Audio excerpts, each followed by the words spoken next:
आज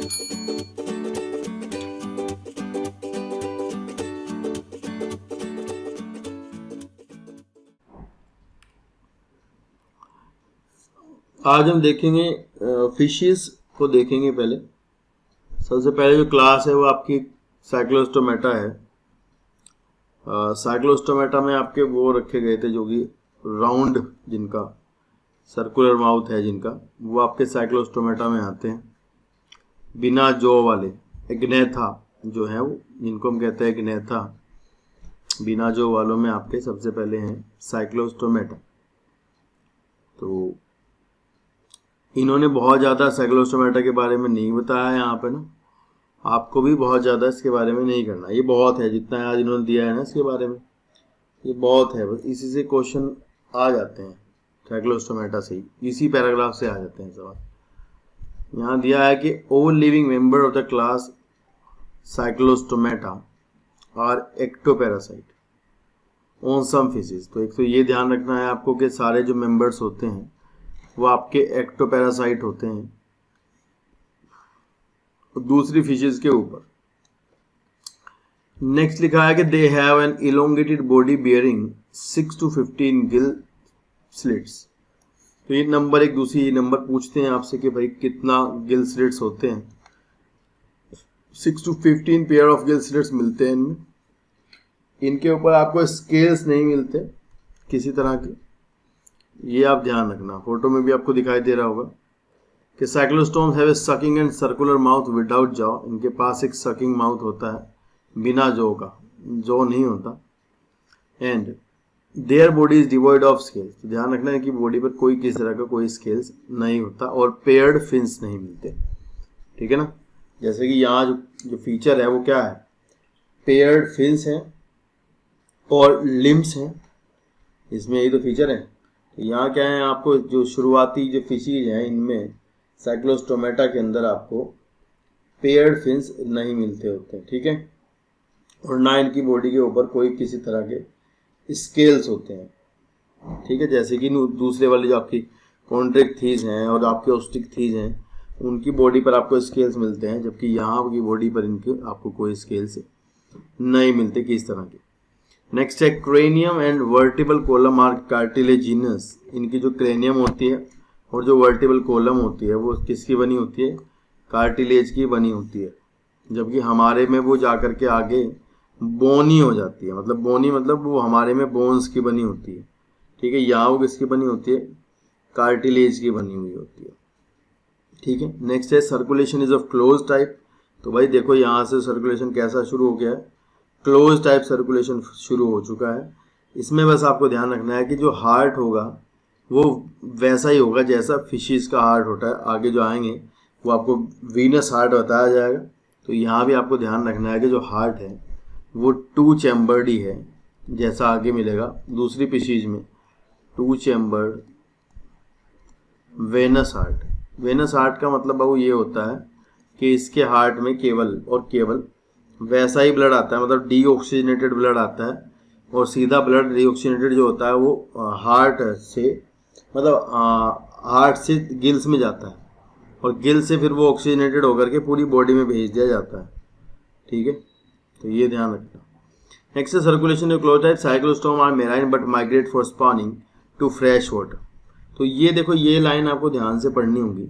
यहाँ लिखा है कि cyclostome are marine but migrate for spawning to fresh water. मतलब कि ये वैसे तो मैराइन होते हैं पर ये स्पॉनिंग के लिए यानी रिप्रोडक्शन के लिए कहाँ जाते हैं, फ्रेश वाटर में जाते हैं। यहाँ से चल के कहाँ जाएंगे, फ्रेश वाटर में पहुँचते हैं, ठीक है। तो ये फिशेस में आपको जो मिलता है, ये माइग्रेशन इन फिशेस एक हेडिंग होता है।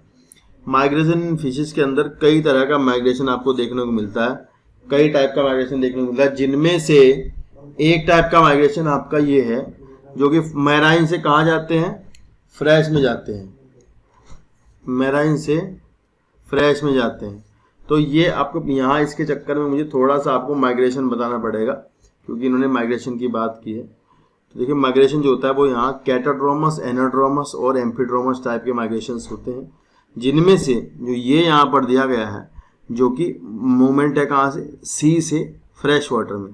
तो तो भाई सी से फ्रेश वाटर में तो मूवमेंट होता है, उसको हम कहते हैं एनाड्रोमस मूवमेंट। ठीक है, तो मैं यहाँ लिख देता हूँ एनाड्रोमस मूवमेंट, एनाड्रोमस, ठीक है, एनाड्रोमस टाइप। एनाड्रोमस टाइप आपका कैसा होता है, जिसमें कि माइग्रेशन जो होता है वो from sea to fresh water होता है। ठीक है, पर अगर आप कहीं और भी अगर माइग्रेशन का सवाल आए तो वो सी टू, अगर सी टू फ्रेश वाटर तो आप यही लिखना एनाड्रोमस ही। और अगर मान लो कहीं पे लिखा हो कैटाड्रोमस, तो कैटाड्रोमस जो टाइप का आपका माइग्रेशन है वो आपका होता है fresh water to sea, fresh water to sea, इसको हम कहते हैं कैटाड्रोमस। ठीक है, जबकि अगर कोई ऐसा करता है दोनों ही तरफ, मतलब फ्रेश से वैसे में जाता है और मैराइन से फ्रेश में आता है, तो तब आप क्या कहोगे कि वो एम्फीड्रोमस टाइप का मूवमेंट होता है। तो इस लाइन से क्वेश्चन यहाँ तक ले जा सकते हैं इस सवाल को ना। ठीक है, नेक्स्ट लिखा है कि after spawning within a few days they die, उसके बाद ये मर जाते हैं और जो इनके लार्वा होते हैं वो मेटामॉर्फोसिस के बाद वापस आते हैं, कहाँ, फ्रेश वाटर में वापस आते हैं, सॉरी ओशियन में वापस आते हैं और फिर वहाँ रहते हैं। ठीक है, तो ये ध्यान रखना, बस ये लाइन ऐसे एग्जैक्टली लिखी हुई आती है। ठीक है, चलिए नेक्स्ट आपको बात बताते हैं कि भाई इनके अंदर अगर बैलेंस की बात करते हैं, बैलेंसिंग की बात करते हैं, तो बैलेंसिंग के लिए जो ऑर्गन होता है वो ईयर होता है। ईयर कैसा, इंटरनल ईयर इनके पास पाया जाता है, इंटरनल है। जैसे तुम अगर 11th क्लास में अपना इसमें लास्ट में आप जाके पढ़ोगे कि हमारा इंटरनल ईयर होता है, उसका जो अपर पार्ट होता है, वेस्टिबुलर पार्ट जो होता है वो हमारा बैलेंस का काम करता है और नीचे कोक्लिया वाला जो है वो सुनने का काम करता है। तो यहाँ भी जो इंटरनल ईयर होता है वो कुछ सेमी सर्कुलर कैनाल्स का बना हुआ है। जैसे हमारे में पढ़ोगे आप तो वहाँ 3 सेमी सर्कुलर कैनाल्स मिलेंगे आपको, लेकिन जो इनका इंटरनल ईयर होता है उसमें आपको 1 या 2 सेमी सर्कुलर कैनाल्स मिलती हैं, और जिनका काम होता है स्टैटोरिसेप्टर।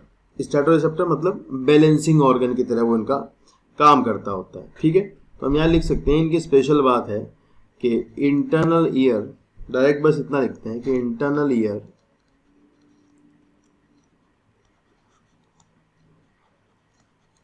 किसकी तरह काम करता है, स्टैटोरिसेप्टर।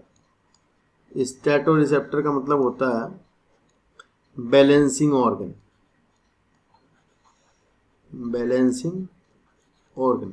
जैसे हमारे में भी जो ईयर का अपर पार्ट होता है, वेस्टिबुलर पार्ट, वो हमारा क्या करता है, हमारी बॉडी का बैलेंस बनाने में मदद करता होता है। ठीक है, चलिए नेक्स्ट देखते हैं। इसके कुछ एग्जांपल्स इन्होंने दिए हैं, जिनमें से एक एग्जांपल आपका दिया है पेट्रोमाइजोन, दूसरा दिया है मिक्सिन। इनके आप दोनों के कॉमन नाम याद रखेंगे, पेट्रोमाइजोन और मिक्सिन हैगफिश। ठीक है ना, ये आप ध्यान रखेंगे। ठीक है, चलिए नेक्स्ट है आपकी कॉन्ड्रिक्थीज। ठीक है, नेक्स्ट का आपकी क्या है, कॉन्ड्रिक्थीज। कॉन्ड्रिक्थीज मतलब वो जो कि आपकी कार्टिलेज की बनी होती है। ठीक है, तो पहले तो आप दोनों में ही जो कॉमन सी बात है, वो दोनों में जो कॉमन बात है वो मैं यहाँ लिख रहा हूँ इधर। कॉन्ड्रिक्थीज और रोस्टिक्थीज में दोनों कॉमन ही है, वो कैरेक्टर्स मैं यहाँ लिख देता हूँ आपके लिए कि कॉमनली तो भाई ऐसा है कि सबसे पहले तो आपसे फिश का जब सवाल आता है कभी आपसे, तो आपसे ये पूछा जाता है जरूर कि फिशेज आपकी कौन से पीरियड में आई थी। मतलब ये इंपॉर्टेंट क्वेश्चन है तो ये सवाल 12th क्लास का इवोल्यूशन का सवाल, लेकिन 12th क्लास के इवोल्यूशन चैप्टर में भी नहीं दिया गया है डायरेक्टली। पेपर में आपके पूछा जाता है, पेपर में पूछा जाता है कि भाई एज ऑफ फिशेज क्या है, एज ऑफ फिशेज किसे कहते हैं। तो एज ऑफ फिशेज जो आपकी होती है वो आपकी डिवोनियन होता है। यहाँ मैं कॉमन कैरेक्टर लिखूंगा, आप ध्यान रखना, जो दोनों में आपके चलेंगे। ठीक है, यहाँ तो हम सबसे पहले आपको बताते हैं एज ऑफ फिशेस। ये इतना अच्छा सवाल है, बहुत अच्छा। या फिर लिखा रहता है गोल्डन एज ऑफ फिशेस, तो तब आपका आंसर होगा कि गोल्डन एज ऑफ फिशेस जो होती है उसे कहते हैं डिवोनियन पीरियड, डिवोनियन पीरियड। तो Devonian period is golden age of fishes. ठीक है ना। दूसरा क्वेश्चन आपसे यहां से पूछते हैं स्टडी ऑफ फिशेस को क्या कहते हैं, फिशेस की स्टडी क्या कहलाती है। स्टडी ऑफ फिशेस आपकी कहलाती है इक्थियोलॉजी, इक्थियोलॉजी।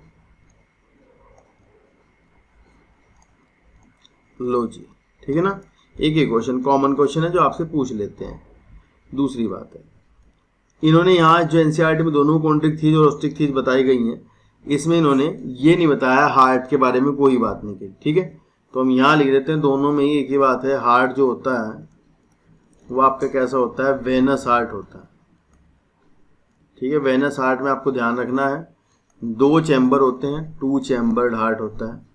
2 चैम्बर में एक एट्रियम होता है, एक वेंट्रिकल होता है, ऊपर की साइड में एक एट्रियम, नीचे एक वेंट्रिकल, और जो ब्लड आता है वो कैसा आता है, डीऑक्सीजनेटेड आता है। ठीक है ना, और यहाँ से जो ब्लड आएगा वो सीधा पहुंचता है गिल्स के पास। ठीक है ना, चलिए नेक्स्ट, यहाँ इन्होंने एनसीईआरटी ने किडनी के बारे में कोई बात नहीं करी है।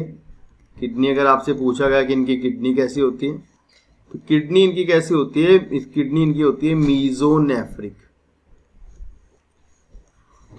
मीजोनेफ्रिक आपके में जाएगी तो किडनी आएगी मेटानेफ्रिक। ठीक है, और जब ये पानी में रहती हैं आपको ध्यान रखना होता है कि भाई ये तो पानी में रहते हैं, तो आपको बताने के लिए हो जाएगा अमोनोटेलिक। लेकिन यहां से सवाल फंस जाएगा, एक अमोनोटेलिक जो है वो तो है आपकी कॉन्ड्रिक थीज। ठीक है, कॉन्ड्रिक थीज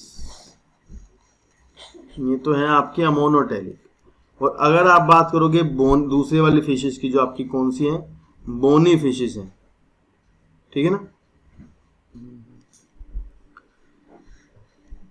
किडनी आपकी कैसी होती है, मीजोनेफ्रिक होती है। लेकिन जो आपकी कार्टिलेजिनस फिश हैं, कार्टिलेज वाली जो फिश होती है ना, ये आपकी होती हैं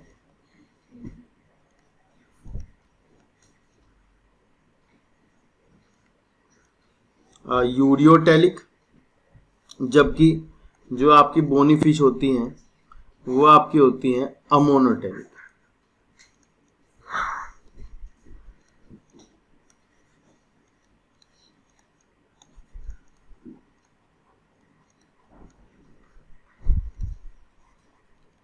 ठीक है, ये सही है, यूरियोटेलिक होती है कार्टिलेज वाली, और बोनी फिश आपकी होती है अमोनोटेलिक। ठीक है, चलिए नेक्स्ट देखते हैं। नेक्स्ट आप यहां देखने ध्यान रखना है, कॉमन दोनों में कॉमन है लेटरल लाइन सेंस ऑर्गन्स। अगर आपसे पूछा गया कि लेटरल लाइन सेंस ऑर्गन्स आपको कहां देखने को मिलते हैं, जिनको आप रियो रिसेप्टर्स भी कहते हैं, वो आपको कहां देखने को मिलेगा, यहाँ फिशेज में देखने को मिलेगा। दोनों ही तरह के में होता है, कॉन्ड्रिक थीज में भी और ऑस्टिक थीज में भी। ठीक है, तो नेक्स्ट लिख लेते हैं लेटरल लाइन सेंस ऑर्गन।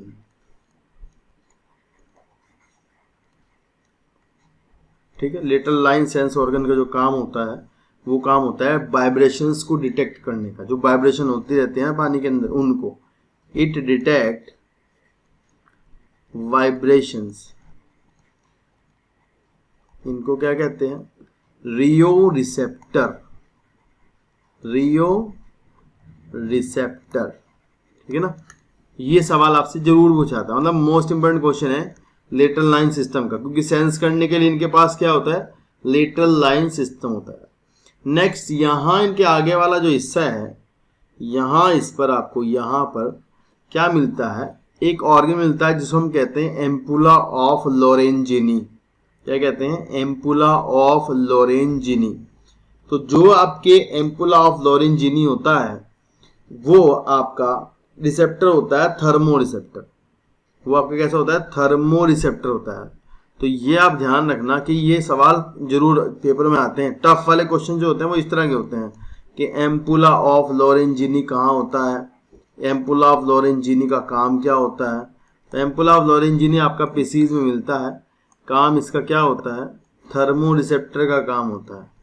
गर्मी को, टेम्परेचर को, थर्मो रिसेप्टर टेम्परेचर को ये मापता है।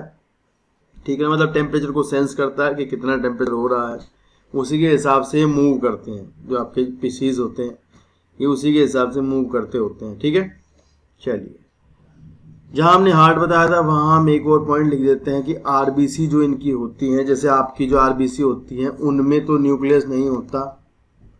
ठीक है, तो यहाँ आपको ध्यान रखना है कि आरबीसी न्यूक्लिएटेड होती हैं। इनकी आरबीसी में कैसा होता है, न्यूक्लियस मिलता होता है, जबकि नॉर्मल जो आरबीसी तुम्हारी जो आरबीसी होती हैं उनमें न्यूक्लियस नहीं होता है, वे आपकी ई न्यूक्लिएटेड होती हैं, जबकि ये आपकी कैसी होती हैं, न्यूक्लिएटेड होती हैं। ठीक है, एक स्टेटमेंट और मैं आपको बताता हूँ कि इनकी जो स्कल होती है, ठीक है, उसके अंदर जैसे अब आप आगे पढ़ोगे स्केलेटन वाले चैप्टर में कि जो आपकी जो अपर जो पिछले वर्टिबल कॉलम है ना, ये आपकी जहाँ ऊपर अटैच होती है क्रेनियम के साथ पे, जहाँ पर अटैच रहती हैं, वहाँ ये समझो कि किसी बेस के ऊपर, अगर मान लो हम ये कहें कि ये हमारा एक स्ट्रक्चर है, ऐसे हम बता रहे हैं, यहाँ पर आपकी क्रेनियम मान लो रखी हुई है इस पर, ठीक है, यहाँ, तो यहाँ ये दो गड्ढे लाइक मान लो दो जगह हैं, इनको कहते हैं ऑक्सीपिटल कोंडाइल।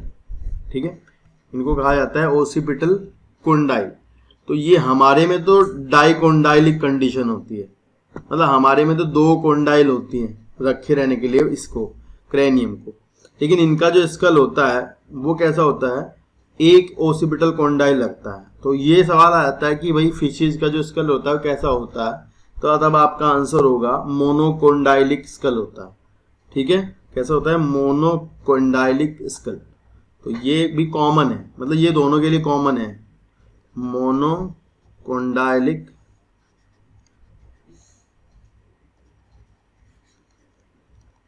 स्कल। ठीक है ना, ये दोनों के लिए कॉमन है मोनोकोंडाइलिक स्कल, इसको आप याद रखना। ठीक है, चलिए नेक्स्ट पॉइंट है कि आपके अंदर पीछे जो क्रेनियल नर्व्स हैं, ब्रेन चैप्टर में आप जानोगे, हमारे में क्रेनियल नर्व्स जो होती हैं वो 12 पेयर क्रेनियल नर्व्स पाई जाती हैं, लेकिन यहाँ पर क्रेनियल नर्व्स जो होती हैं वो 10 पेयर होती हैं, 10 पेयर। ये वो क्वेश्चंस हैं जो कि दोनों में कॉमन है, ठीक है ना, जो आपके पेपर में आते हैं, ठीक है ना, या फिर ऐसे कई बार ऑप्शन रहते हैं कि इनमें से कौन कौन 10 पेयर नर्व रखता है, इनमें से कौन कौन मोनोकोंडाइलिक स्कल रखता है, ऐसे क्वेश्चन आपसे पूछ ले जाते हैं। ठीक है, मिला था दोनों को, दो दो ऑप्शन कंबाइन करके आपसे सवाल बना लिए जाते हैं। ठीक है, चलिए नेक्स्ट देखो, नेक्स्ट देखते हैं। अब हम देखेंगे इनके बारे में, मतलब हम देखेंगे कॉन्ड्रिक्थीज के बारे में बात करते हैं। कॉन्ड्रिक्थीज जो कि आपकी कैसी हैं, कार्टिलेजिनस फिशिस होती है। तो सबसे पहले तो आप ये जान लीजिए कि जो आपकी कार्टिलेजिनस फिशिस हैं, इनके लिए कॉमन नाम है, मतलब इनका एक कॉमन नाम है, इनको कहा जाता है इलास्मोब्रैंक। तो कई बार इस नाम से इनका क्वेश्चन आ जाता है, इलास्मोब्रैंक के नाम से, तो बच्चों को लगता है कि ये तो किताब में था ही नहीं। ध्यान रखना, जो आपकी कॉन्ड्रिक्थीज हैं इन्हीं को कहा जाता है इलास्मोब्रैंक। मैं यहाँ इसका नाम लिख देता हूँ, और इलास्मोब्रैंक, इलास्मोब्रैंक। ठीक है, ये जरूर ध्यान रखना यार, है ना। ये पूछते हैं इनमें से कौन सा कैरेक्टर इलास्मोब्रैंक का है, तो अब इलास्मोब्रैंक का नहीं पता होगा तो फिर कैरेक्टर कैसे बताएगा। ठीक है, चलिए नेक्स्ट पॉइंट देखते हैं। नेक्स्ट पहले हम बुक में देखते हैं क्या क्या लिखा हुआ है। यहाँ लिखा है they are marine animals with streamlined body. Very good, ये मराइन होते हैं, बॉडी इनकी कैसी होती है, स्ट्रीमलाइंड होती है, एंड विद कार्टिलेजिनस एंडोस्केलेटन। तो मतलब जिनका एंडोस्केलेटन है वो किसका बना होता है, कार्टिलेज का बना होता है। जैसे कि आप डायग्राम में देख सकते हैं, इनका यहाँ माउथ है नीचे, ठीक है, तो इनका माउथ कैसा होता है, वेंट्रल माउथ होता है। बाकी जो आप बोन वाली पढ़ोगे उनका जो माउथ होगा वो टर्मिनल माउथ होता है, मतलब किनारे पर आगे होता है। इनका माउथ जहाँ दिख रहा है वो आपको फोटो में माउथ है ना नीचे की साइड पे दिखाई दे रहा है, वेंट्रल साइड पे दिखा है। तो इन्होंने लिखा है कि mouth is located ventrally. Mouth कहाँ पर है, वेंट्रली लोकेटेड है। ठीक है, नेक्स्ट है notochord is persistent through out the life. ठीक है, तो पूरी लाइफ रहेगी, तभी ये कोडेटा में ही है। Gill slits are separate and without operculum. ध्यान रखना है कि इनके अंदर 5 से 7 गिल्स हैं। ठीक है, गिल स्लिट्स होते हैं, 5 to 7 गिल स्लिट्स होते हैं, 5 to 7 पेयर्स एक्चुअली, है ना, वो पेयर्स लिख देते हैं। तो अभी आप सोचो 5 to 7 पेयर्स गिल स्लिट्स होते हैं, और जिनकी खास बात होती है कि जो विदाउट ओपर्कुलम रहते हैं। विदाउट ओपर्कुलम का मतलब इनके ऊपर कोई ढक्कन नहीं होता, ठीक है ना, मतलब कवर्ड नहीं होते ऊपर से। तो ये ध्यान रखना कि यहाँ इंपॉर्टेंट क्या है कि गिल स्लिट्स जो है, नंबर तो इन्होंने बताया नहीं है, लेकिन ये बताया विदाउट ओपर्कुलम। तो दूसरी वाली जो आपकी ऑस्टिक थाइज है, जो बोनी फिशेज हैं, उनमें आपको जो मिलेगा वो कवर्ड मिलेगा। यहाँ विदाउट ओपर्कुलम है, वहाँ कैसा होगा, बोनी वाली में विद ओपर्कुलम होगा। यहाँ माउथ वेंट्रल ही है, वहां माउथ टर्मिनल होगा। नोटोकॉर्ड दोनों में ही प्रेजेंट होती है। नेक्स्ट लिखा है the skin is tough, skin इसकी टफ होती है, containing the minute placoid scale. तो सवाल आता है इनकी स्किन पर कैसे स्केल्स मिलते हैं, प्लेकॉइड, वहां प्लेकॉइड स्केल्स नहीं, वहां टीनोइड और साइक्लोइड टाइप के स्केल्स मिलते हैं। नेक्स्ट नंबर है इनके जो टीथ्स होते हैं वो काफी मजबूत होते हैं, ठीक है, बैकवर्डली डायरेक्टेड होते हैं, मतलब अगर एक बार पकड़ लें किसी चीज को तो वो छूटना मुश्किल हो जाता है, ठीक है। तो टीथ भी इनके क्या होते हैं, मॉडिफाइड प्लेकॉइड स्केल्स होते हैं। ये स्टेटमेंट आता है लिखा हुआ कि teeth of cartilaginous fishes are modified placoid scales, या फिर कई बार इसको बदल करके साइक्लोइड टीनोइड स्टेट के, तब वो स्टेटमेंट आपका गलत होगा। तो यहाँ क्या है, आजकल मेडिकल क्या कर रहा है, स्टेटमेंट वाला सवाल बना रहा है, स्टेटमेंट, डायरेक्ट स्टेटमेंट, सीधा स्टेटमेंट डालता है किताब में से उठा करके। अब बच्चे को उसमें ये ध्यान रखना होता है कि एग्जैक्टली सिमिलर लाइन उसके बच्चे की याद है या नहीं है, या वो भूल गया है, ठीक है। तो आपको यहाँ लाइन्स टू लाइन भी ध्यान रखना होगा कम से कम, आप ऐसे छोड़ नहीं सकते कोई भी लाइन, किसी भी पूरी लाइन को ही आप बदल दिया था। कई बार इसमें आर नोट कर देंगे तो भी पढ़ने में ध्यान में नहीं आएगा, नोट लिखा था या नहीं लिखा था। नेक्स्ट पॉइंट है कि इनके अंदर आपको ऐसा मिलेगा कि इनके अंदर आपको एयर ब्लैडर नहीं मिलता है, ठीक है, मतलब एयर ब्लैडर नहीं मिलता है। एयर ब्लैडर नहीं मिलता है तो इनको क्या करना होता है, कॉन्स्टेंटली तैरना पड़ता है, ठीक है, डूबने से बचने के लिए, सिंकिंग को अवॉइड करने के लिए they have to swim constantly, क्योंकि इनमें क्या होता है, एयर ब्लैडर नहीं होता। अगले वाली जब बोनी फिशेस में जाओगे तो वहां को आपको क्या मिलेगा, एयर ब्लैडर मिलेगा, ठीक है। तो ये मेन डिफरेंस बन जा रहे हैं इसे ना, दोनों में डिफरेंस आपको बन जा रहे हैं। यहाँ क्या है, एयर ब्लैडर एब्सेंट है, they have to swim constantly, और अगले वाले जो आपके हैं उनमें एयर ब्लैडर प्रेजेंट है, तो उनको लगातार तैरने की आवश्यकता नहीं होती है, ठीक है ना। तो वो क्या करती हैं, एक बार उनमें एयर, और वो एयर जो भरी रहती है वो उनमें उनके रेस्पिरेशन में भी हेल्प करती होती है, ठीक है। चलिए नेक्स्ट पॉइंट है, नेक्स्ट यहां पर लिखा है हार्ट इज टू चैम्बर्ड। ये हम आपको पहले ही बता चुके हैं, दोनों में ही कॉमन कैरेक्टर है, ये दोनों में ही आपको वेनस हार्ट मिलेगा, एक ऑरिकल एक वेंट्रिकल, और जिसमें आपका जो ब्लड आता है वो डीऑक्सीजनेटेड ब्लड आता है, ठीक है। जो पीछे कॉमन कैरेक्टर बनाए वो दोनों की है, जैसे एम्पुला ऑफ लोरेंजिनी दोनों में देखने को मिलता है, ठीक है ना, जो कि इसका काम होता है वो किसका काम करता है, थर्मो रिसेप्टर का काम करता है, या फिर कोई कोई उसको कहता है इलेक्ट्रो रिसेप्टर ऑर्गन, ठीक है। तो यहाँ अगर मान लो ये यहाँ पर वो एम्पुला ऑफ लोरेंजिनी जो है, जो कि इसकी डोर्सल साइड में मिलता है आगे की तरफ, वो क्या करता है, यहाँ इलेक्ट्रो रिसेप्टर भी हो सकता है, काम करता है। तो मैं यहाँ लिख देता हूँ, कई बार वो अगर इलेक्ट्रो रिसेप्टर के नाम से आए तो फिर आपका गलत ना जाए, है ना। Ampulla of लोरेंजिनी electro receptor,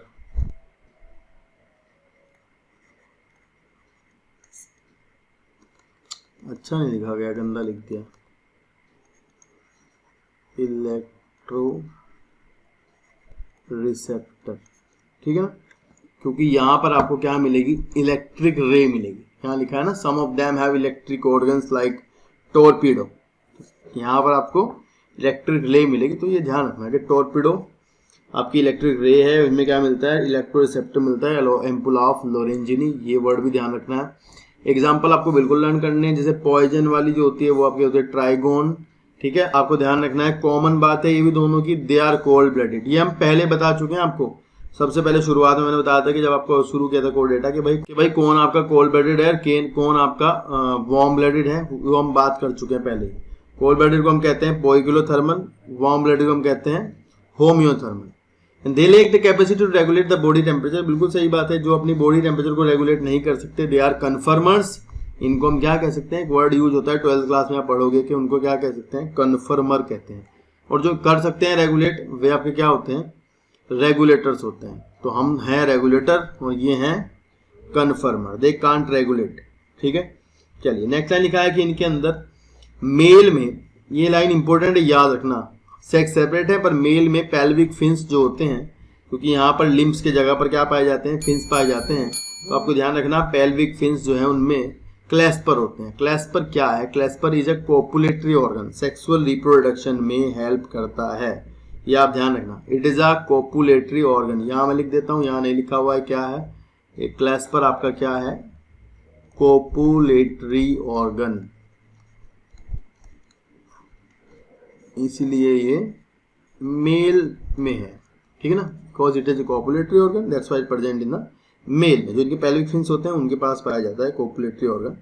next है they have internal fertilisation and many of them are viviparous. ध्यान रखना, लिखा है many of them are viviparous, मतलब कि सारी नहीं, ज्यादातर जो होते हैं वो विविपेरस होते हैं, मतलब जो बच्चों को जन्म देते हैं। और जहां आपका ओस्टिक थीज है, ये आपको ऐसे याद रखना है कि ओ से बनता है ओस्टिक थीज और ओ से बनता है ओविपेरस। तो आपको ध्यान आ जाएगा कि ओविपेरस ज्यादातर कौन है, ओस्टिक थीज हैं, और फिर विविपेरस आपकी कौन है, पहले वाली यानी कॉन्ड्रिक थीज है। ये आप इस तरह से याद कर सकते हैं। कुछ एग्जांपल्स दिए गए जैसे स्कोलियोडोन, डॉगफिश, प्रिस्टिस, सॉफिश, ये एग्जांपल के नाम, कॉमन नेम, दोनों चीजें याद रखनी है। ठीक है, carcharodon, great white shark, trygon, stingray, ऊपर एक दिया है टॉर्पिडो, जो कि आपकी कैसी है, इलेक्ट्रिक ऑर्गन रखने वाली फिश होती है। ठीक है, वो जो पीछे मैंने आपको इलेस्मोब्रैंक एक नाम बताया था, वो इलेस्मोब्रैंक उसी के लिए है। अगर आपको कहा जाए कि जो ट्रूली कार्टिलेजिनस फिशेस होती हैं, उन ट्रूली कार्टिलेजिनस फिशेस को क्या कहा जाता है, तो आपका ऑप्शन में दिया गया होगा इलेस्मोब्रैंक। ठीक है ना, तो इलेस्मोब्रैंक उन्हीं के लिए वर्ड यूज करते हैं जो कि आपकी ट्रूली क्या होती है, कार्टिलेजिनस फिशेस होती है। ठीक है, चलिए नेक्स्ट देखते हैं।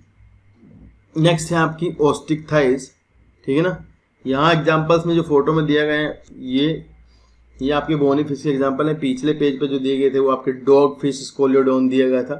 ठीक है ना, जो आपकी इनकी जो फिशेज होती हैं, इनकी खास बात होती है कि जो इनकी आईज होती है ना, इनकी आईज में एक निक्टिटेटिंग मेम्ब्रेन चढ़ी होती है। जैसे हमारे में आप देखोगे कि आपके नोज की साइड पे, आपकी आईज में नोज की साइड पे, यहाँ अगर हम ये कहें ये हमारी आईज हैं, इसमें हमारी आईज के नोज की साइड पे यहाँ पर एक रेड कलर की स्किन सी होती है। वो इनमें क्या होती है, वो कवर्ड होती है पूरी आई के ऊपर, and that is the nictitating membrane, वो इसको कवर रखती है। तो ज्यादातर जो ये पानी में वाले होते हैं ना, पानी में रहने वाले, इनकी जो आई लिड होती है वो सॉरी इनकी जो वो होती है, आई होती है, उसके ऊपर एक मेम्ब्रेन चढ़ी होती है, निक्टिटेटिंग मेम्ब्रेन। हमारे में ये निक्टिटेटिंग मेम्ब्रेन जो है वेस्टिजियल हो जाती है। ठीक है ना, मतलब वेस्टिजियल हमारे में, हमारी पे आँख के ऊपर से तो हट जाती है, ऐसे कोने में हो जाती है अलग से ना। तो इसलिए ये जो है, मतलब हमारे में तो अपेंडिक्स होता है एक तरह से, और यहाँ इनके में कवरिंग का काम करता है। ठीक है, इनकी आईज में जो मेम्ब्रेन होती है ऊपर चढ़ी हुई, जिसको हम निक्टिटेटिंग मेम्ब्रेन कह रहे हैं, वो आपके कैसा है, एक तरह की कवरिंग का काम करता होता है, कवर होता है एक तरह का। ठीक है, चलिए नेक्स्ट देखते हैं। नेक्स्ट है आपकी ओस्टिक थाइज। ओस्टिक थाइज मतलब जो कि आपकी बोनी फिशेस होती हैं। ठीक है, जो कि आपकी बोन का, जिनका एंडोस्केलेटन होता है बोन से बना हुआ होता है। पिछले वाले कॉमन कैरेक्टर यहाँ भी वही रहेंगे जो कॉमन थे। यहाँ आपको नेक्स्ट उनके बदले में, मतलब जिसके जो कार्टिलेजिनस में थे उसके उल्टा, जो जस्ट उल्टा यहाँ पर चीजें मिलने वाली हैं। जैसे लिखा है they are marine fresh water fishes with bony endoskeleton, वहाँ कार्टिलेज का था। दे बॉडी स्ट्रीमलाइन, तो वो भी इनकी भी वैसी होती है। माउथ देखो, यहाँ माउथ टर्मिनल है, पीछे हमने देखा था माउथ जो था वो वेंट्रल माउथ था।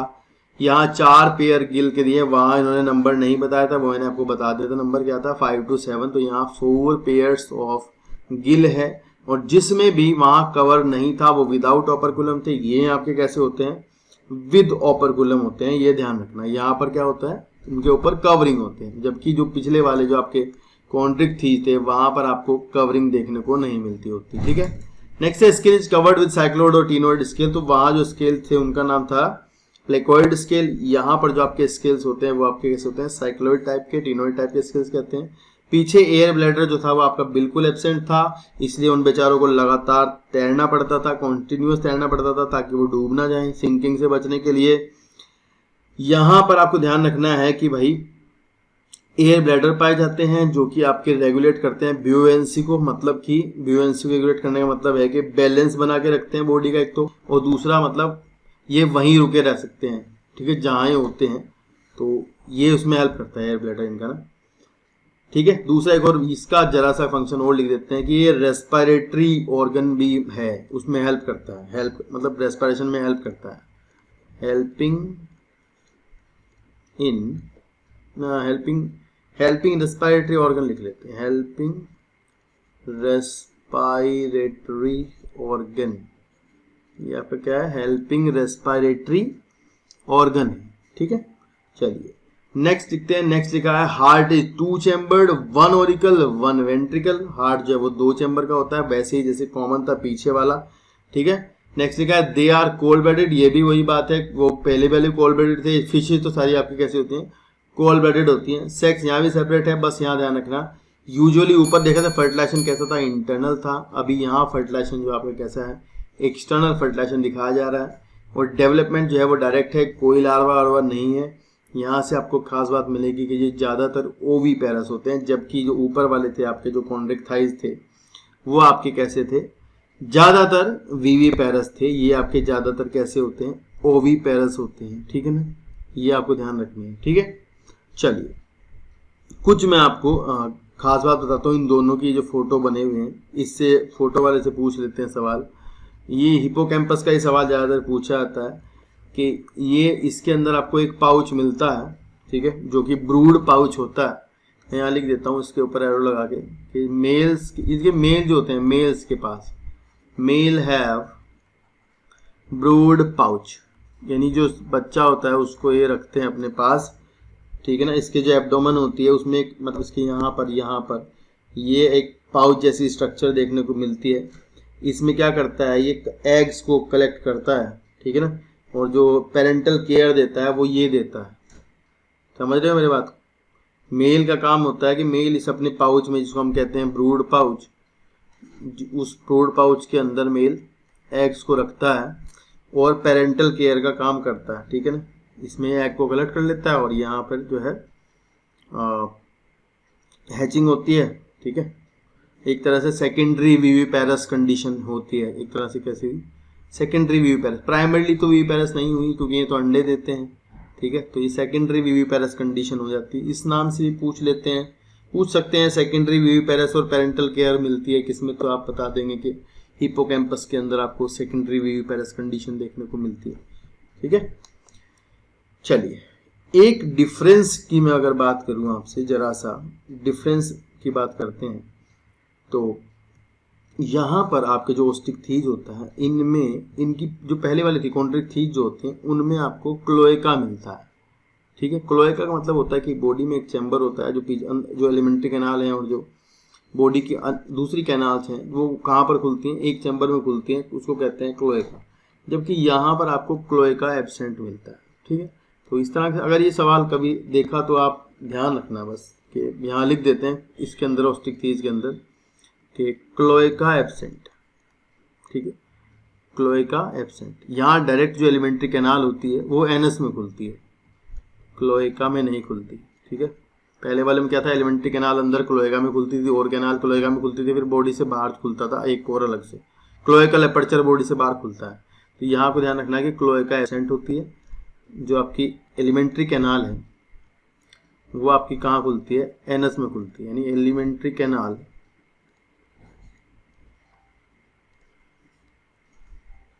ओपन इनटू एनस, ठीक है ना। एलिमेंट्री कैनाल आपकी कहाँ खुलती है, एनस में ओपन होती है। एग्जाम्पल्स में थोड़ा ध्यान रखना भाई, एग्जाम्पल्स में ना मैराइन के एग्जाम्पल अलग हैं, एक्सोसीटस है, फ्लाइंग फिश इसे कहते हैं, हिपोकैम्पस है। फ्रेश वाटर के एग्जाम्पल आपको अलग से बताए गए हैं, लेबियो रोहू, कतला और क्लैरियस मगर, ठीक है। और एक्वेरियम में आपको जो रखनी होती है the beta, fly fighting fish और टेरोफिलम एंजल फिश, ठीक है। ये कुछ एग्जाम्पल इन्होंने दिए। हम ऐसे नाम पूछते हैं, कॉमन नहीं पूछते, या फिर पूछेंगे फ्रेश वाटर के 2 नाम बताइए, या फिर पूछेंगे इनमें से कौन से मराइन फिश होते हैं, ठीक है ना। एक एग्जाम्पल में 2 एग्जाम्पल आपको और बता रहा हूँ, ये दोनों एग्जाम्पल आपके 12th क्लास में आपको लिखे हुए मिलेंगे बुक्स के अंदर ना। तो एक तो मिलता है आपको ये कि गैम्बूजिया लार्विवोरस फिश होती है, वो आपकी कैसी फिश होती है, बोनी फिश या कार्टिलेज। तो आपको ध्यान रखना है कि गैम्बूजिया उन जगहों पर छोड़ी जाती है जहाँ पर मच्छर ज़्यादा होते हैं। तो ये क्या करती हैं, मच्छरों के लार्वा को खा जाती हैं, ठीक है, लार्विवोरस फिश है। तो सवाल यह आ जाता है कि कौन सी के अंडर में आती है, कार्टिलेजिनस है या फिर बोनी है। तो ध्यान रखना गैम्बूजिया जो है वो आपकी लार्विवोरस फिश है। दूसरा सवाल आपसे पूछा जाता है कि जिन फिशेस से आपका इवोल्यूशन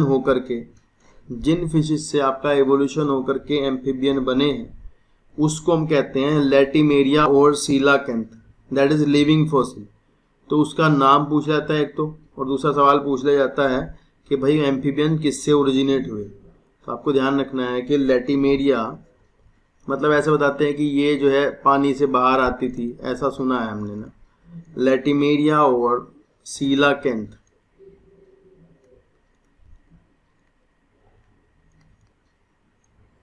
ये आपका लिविंग फॉसिल है, ठीक है ना, मतलब oldest living vertebrate, oldest living vertebrate हैं आज तक के ना, तो इन्हीं से ही एम्फीबियंस का ओरिजिनेशन हुआ है ऐसा माना जाता है। तो ये बोनी फिश, एनसीईआरटी में 12th में लिखा है बोनी फिश सिलाकेंथ, तो इसका एक नाम नहीं लिखा है एक्चुअली, ये वाला ना लैटिमेरिया नहीं लिखा है, तो थोड़ा ध्यान रखना कि लिविंग फॉसिल पूछा जाए तो, या फिर पूछते हैं लैटिमेरिया कहाँ आती है, बोनी फिशेस में आती है, ठीक है। तो ये था आपका भाई ऑस्टिक थीज, यहाँ जो आपका फिशेस है वो खत्म हो जाता है, ठीक है। एक बात मुझे देखनी है, जरा बताता हूँ एक सेकेंड ना, एक बात और मैं इंपॉर्टेंट डाल देता हूं यहाँ पर कि एम्पुला ऑफ लॉरेंजिनी एब्सेंट है, ठीक है, एम्पुला ऑफ लॉरेंजिनी एब्सेंट, ठीक है ना, कहीं एक्सेप्शनली देखने को मिला हो अलग बात है, लेकिन नॉर्मली नहीं होता है एम्पुला ऑफ लॉरेंजिनी ना, एब्सेंट होता है। चलिए नेक्स्ट आपको एक चीज, एक नाम आप सुनोगे, लंग फिश, ठीक है ना, लंग फिश आप एक वर्ड सुनोगे, तो ये आपकी जो होती हैं फ्रेश वाटर बोनी फिशेज होती हैं, जिनमें एम्फीबियन लाइक कैरेक्टर्स होते हैं, ठीक है ना, उनका मैं नाम बता देता हूँ आपको, एग्जाम्पल दे देता हूँ। लंग, ये पूछ लेते हैं इनमें से कौन सी जो है वो लंग फिश होती है, सीधा नाम आपसे पूछा जाता है।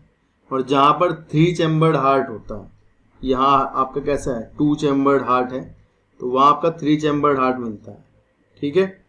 तो ये स्पेशल नोट है, यहाँ लिख देते हैं कहीं साइड पे, कि यहाँ लिख देते हैं लाइक एक डब्बा बना के,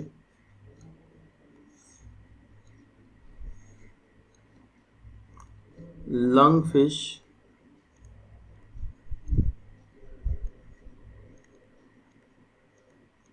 इनका जो ग्रुप होता है वो डिप्नॉय ग्रुप होता है। ये समझ लो कि एम्फीबियंस के अंकल हैं ये, है ना, एम्फीबियंस के ऊपर हैं थोड़ा सा और फिश के थोड़ा नीचे हैं इवोल्यूशन में अगर आप जाओगे। वैसे तो ये बोनी फिश होते हैं, मतलब ऐसे तब ये कैसे होते हैं, bony fish with amphibian character, amphibian character के साथ बोनी फिशेज होती हैं, जैसे कि ऊपर तो हार्ट था 2 चैम्बर, यहाँ कैसा हार्ट है 3 चैम्बर्ड हार्ट होता है इनका, 3 चैम्बर्ड हार्ट। आपके ऑप्शंस में कई बार डायरेक्टली ये सवाल रहता है कि कौन सी है, ऑप्शन रहता है, तो एग्जाम्पल बस आपको नाम इसका याद कर लेना है, ठीक है, प्रोटोप्टेरस,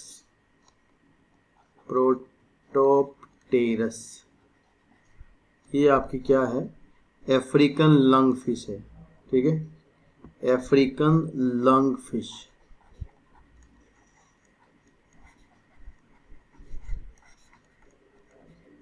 ठीक है ना, तो ये कुछ सवाल आपसे डायरेक्टली पूछ लेते हैं ऐसा ना, लंग फिश का एग्जाम्पल पूछ लेंगे, लंग फिश का नाम पूछ लेंगे, या फिर ये बात पूछ सकते हैं 3 चैम्बर्ड हार्ट वाली क्वेश्चन पूछ सकते हैं आपसे, ठीक है।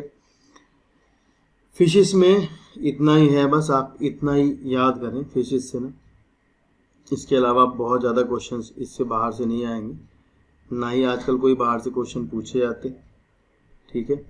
अगर वो माइग्रेशन वाला सवाल आया तो आया, तो उस तरह के सवाल जैसे माइग्रेशन का आया तो वो आ जाता है क्योंकि एक लाइन लिखी है। लेकिन अगर मान लो आप सीजनल मूवमेंट की भी बात करोगे, सीजनल मूवमेंट में भी अगर वो वैसे जा रही है ना कि फ्रेश वाटर से मैराइन जा रही है तो वो कैटाड्रोमस होगा, और मैराइन से फ्रेश जा रही है तो वो एनाड्रोमस होगा, वो सवाल जरूर याद रखना, मतलब बन सकता है उस पर क्वेश्चन, इस तरह क्वेश्चन आपसे पूछ लेते हैं फिशेस से ना। बाकी के एग्जाम्पल्स हैं, जो एग्जाम्पल दिए हैं ये पूछे जाते हैं, ठीक है ना। ये एम्पुला ऑफ द रेंजिनी पूछ लेते हैं, ठीक है। कैसा रिसेप्टर होता है, इलेक्ट्रो रिसेप्टर, थर्मो रिसेप्टर, एक ही बात होती है, ठीक है। और जो आपका जो लेटरल लाइन सिस्टम है वो आपका क्या है, रियो रिसेप्टर्स हैं जो कि वाइब्रेशंस को सेंस करता होता है, ठीक है। तो इस तरह के क्वेश्चन आपसे आएंगे, ठीक है। तो इतना ही आज करते हैं आज के लिए ना। नेक्स्ट क्लास में फिर एमपीवीएन शुरू करेंगे, क्योंकि एमपीवीएन आज खत्म तो है। नेक्स्ट क्लास में आपका चैप्टर ख़त्म हो जाएगा एमपीवीएन रेप्टाइल एव्स और मैमल्स तक, फिर आपका उसके बाद नया चैप्टर शुरू होगा, ठीक है। आज की वीडियो में दोस्तों इतना ही। आगे की वीडियो देखने के लिए चैनल को सब्सक्राइब कर दीजिएगा और ये घंटी वाला बटन दबा दीजिएगा ताकि आपको नोटिफिकेशन मिलते रहें। Thank you so much.